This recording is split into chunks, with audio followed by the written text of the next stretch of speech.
3 دنوں کے بعد جب یار کا مکھڑا دیکھا وارخا سترہ، حضور صلی اللہ علیہ وآلہ وسلم نے حجرہ مبارک سے پردہ ہٹایا اور دیکھا کہ کتنے پیارے لگتے ہیں میرے غلام، جو ابو بکر صدیق کے پیچھے کتنے سکون سے نماز پڑھ رہے ہیں، لیکن وہ جڑے نیڑے لگ کے کھڑے سن نا، انہاں تو رہ آنا گیا حالت نماز دے وچ۔ انہاں 3 دنوں تو بعد یار دا دیدار ہویا تے انہاں قبلے تو منہ پھیر کے یار دا دیدار شروع کر دیتا۔ انہاں تو بعد وچ پوچھیا گیا، ویسے سارے ہی پھیر لیا، لیکن انہاں تو بعد وچ پوچھیا گیا 3 دنوں تو بعد محبوب دا دیدار کیتا جے حضور دا چہرہ کہو جہا لگدا سی؟ انہوں نے کہا کأن وجہہ ورقۃ مصحف۔ صحابہ کہتے ہیں 3 دن کے بعد جب ماہی کو دیکھا تو یوں لگتا تھا چہرہ انور جیسے قرآن کے ورقے کھلے ہوئے، جیسے قرآن کے ورقے کھلے ہوئے ہوں۔ لیکن یہ قبیلہ بنی عمر بن عوف کی صلح کروا کے میرے آقا اگلی صف میں چلتے چلتے تشریف لے آئے، سب سے پہلی صف میں حضرت صدیق اکبر متوجہ ہوئے، کریم آقا صلی اللہ علیہ وآلہ وسلم کو دیکھا کہ حضور پہلی صف میں آ گئے ہیں۔ ناکاسا ابو بکر علی عاقبہ، اپنے پاؤں کی انگلیوں کے بل سیدنا صدیق اکبر پیچھے ہونے لگے۔ کریم آقا نے فرمایا اسبت مکانہ کا یا ابا بکر، ابو بکر صدیق مصلی پہ کھڑا رہے، مصلی پہ کھڑا رہے۔ اتنی بڑی کرم نوازی تھی کہ حالت نماز کے اندر امام بخاری لکھتے ہیں حضرت صدیق اکبر نے ہاتھ کھڑے کر دی اللہ کی بارگاہ، کیا جو حضور دا حکم آ گیا ابو بکر تو ایتھے ہی کھڑا رہے، اور کریم آقا پیچھے فحمد اللہ واسنا علیہ،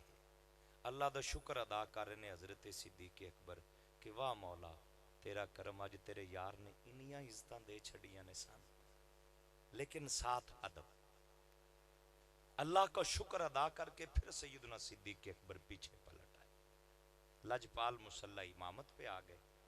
نماز پڑھا لی گئی، اور نماز کے بعد میرے کریم آقا نے حضرت ابو بکر صدیق کو بلا کر کہا، فرمایا ما منعک ان تصلی اذ امرتک، ابو بکر میں نے تجھے کہا تھا کہ نماز پڑھاؤ، کس نے روک دیا؟ تو پیچھے آ گیا۔ ادب میں دھلے ہوئے صدیق اکبر کے جملے سنیے، عرض کرتے ہیں ما کانا لابن ابی قحافہ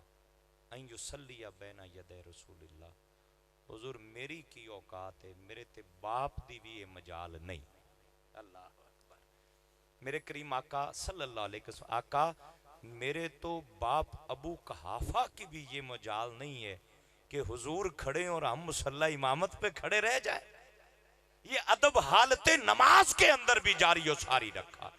اور لجپال کریم آقا صلی اللہ علیہ وآلہ وسلم کے پیارے غلاموں، یہ پیغام محبت اس اعتبار سے بھی میں دے رہا ہوں، کچھ لوگ کہتے ہیں کہ خیال آنے سے نمازیں ٹوٹ جاتی ہیں، عاشق کہتے ہیں کہ وہ نماز نماز ہی نہیں ہے جس میں یار کا خیال نہ آ جائے،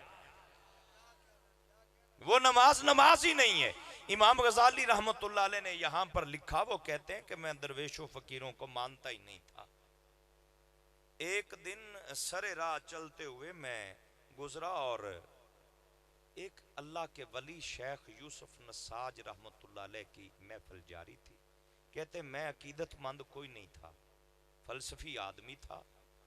وہ جس دوست سے ملنا تھا وہ اللہ کے ولی کی محفل میں بیٹھا تھا، کہتے میں بہ گیا آ کے تو میں اس اڈیک وچ بہ گیا کہ ہن محفل مکدی ہن مکدی ہن مکدی، جویں اپنے چوں کئی بیلی اس اڈیک وچ ہوندے، لیکن یہ محفل ذرا روٹین سے ہٹ کر ہوتی ہے۔ پاک پتن شریف سے یہاں تک پہنچے ہیں تو تقریر اور چیز ہوتی ہے، تربیت کے رنگ کے ساتھ کوئی محفل جاری ہو تو یہ خاصہ انجمن ثنائے محمد کا ہے، جہاں محفل ادب کے دائرے میں رہ کر ہوتی ہے، اور یہ ادب ہی ایمان کی بنیاد ہے۔ الایمان کلہ ادب، جسے ادب نہ ملا اس کا ایمان سمجھ لو مکمل ہی نہیں ہوا، اور جسے ادب مل جائے اس کا ایمان، اسے ایمان کی معراج مل جاتی ہے، جسے ادب مصطفیٰ نصیب ہو جایا کرے۔ میں عرض کر رہا ہوں یہی خاصہ ہے انجمن ثنائے محمد صلی اللہ علیہ وآلہ وسلم کا۔ حضرت امام غزالی کہتے ہیں میں بوجھل دل کے ساتھ بیٹھ گیا کہ نہیں نہیں، میرا دوست اٹھے تو میں آدھی کوئی گل بات کراں، کہتے اٹھ کے اپنے دوست سے ملا، میں رات کو سویا، مجھے اللہ کا دیدار ہو گیا۔ اللہ کا جب دیدار ہوا تو فرماتے ہیں کہ مالک نے پیغام دیا، غزالی یہ ہمارے ولیوں کی محفل میں بیٹھنے کا پہلا انعام ہے، اگر مسلسل ان سے جڑ جائے تو یہ نوازشات جاری رہیں گی۔ آپ فرماتے ہیں کہ جب سے میں ولیوں سے جڑا پھر میں اتحیات میں آ کر بیٹھتا، 14 سال کا معمول امام غزالی کا، کہتے ہیں میں جب بھی اتحیات میں بیٹھتا اور میں یہ پڑھتا السلام علیکہ ایہا النبی، اے اللہ کے پیارے حبیب، اے اللہ کے پیارے نبی، آپ پر سلام ہو، کہتے اتنا پڑھ کے میں رک جاتا تھا۔ علماء بیٹھے ہیں، 3 تسبیحات سے زیادہ کی مقدار رکیں تو سجدہ سہو پڑ جائے گا، اگلے فرض کے اندر تاخیر ہو جائے اتنی سی تو سجدہ سہو پڑ جاتا ہے۔ امام غزالی رحمت اللہ علیہ سے پوچھا گیا کہ حضرت یہ رکنے کا مقام نہیں ہے، آپ کیوں رکتے ہیں؟ انہوں نے کہا بھی بڑی سادہ سی بات ہے، بندہ کسی کو سلام کہے دنیا داری کے اندر بھی، اگر سلام کا جواب نہ ملے تو اگلی بات کرنے کو دل نہیں کرتا۔ سلام بندہ کسی کو کہے جب تک اگلا جواب نہ دے اگلی بات کرنے کو دل نہیں کرتا۔ امام غزالی کہتے ہیں میں سلام کرتا ہوں اللہ کے پیارے حبیب کو، جب تک جواب نہ ملے میں اگلی بات کرتا ہی نہیں ہوں۔ پوچھا گیا غزالی کتنی دیر لگتی ہے؟ کوئی 5-10 گھنٹے، کوئی 2 گھنٹے، کوئی 1 گھنٹہ،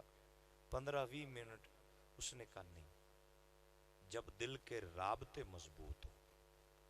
اور اس بارگاہ سے تعلق جب پکا ہو جائے پھر فاصلے سمٹ جاتے ہیں، دوریاں ختم ہو جاتی ہیں، میری زبان پر السلام علیکہ ایہا النبی کا جملہ مکمل بعد میں ہوتا ہے، روضہ انور سے مجھے جواب پہلے مل جاتا ہے۔ یہ کرم نوازی ہوتی ہے۔ آخری بات کر کے میں اختتام کی جانب بڑھتا ہوں۔ حضور صلی اللہ علیہ وآلہ وسلم کی سخاوت کی بات کرتے ہیں، لجپال عطا کتنا فرماتے ہیں، عدی بن حاتم، حاتم تائی کا بیٹا ہے، شہر مکہ کے بازار میں چل رہا ہے، اسلام قبول کر چکا ہے، بڑا آدمی تھا، اس کا بیٹا تھا،